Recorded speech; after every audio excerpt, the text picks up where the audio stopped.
انسان کے پاس کیا اختیار ہے؟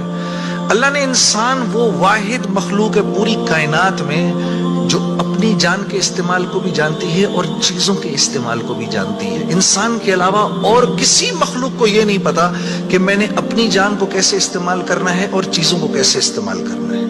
گھوڑے کو نہیں پتا کہ میں نے اپنے آپ کو کس کام میں لگانا ہے اور میں نے بکری کا کیا استعمال کرنا ہے.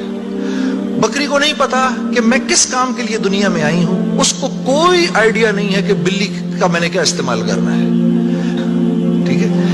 انسان وہ واحد مخلوق ہے جس کو اللہ نے یہ شعور دیا فَأَلْهَمَهَا فُجُورَهَا وَتَقْوَاهَا. اف میرے دوستو، یہ وہ آیت ہے وَنَفْسٍ وَمَا سَوَّاهَا. اچھا چل کسی کی قسم نہیں مانتا تو میرے بندے مجھے تیری جان کی قسم. فَأَلْهَمَهَا فُجُورَهَا وَتَقْوَاهَا. کل قیامت کے دن آگے مجھے نہیں کہنا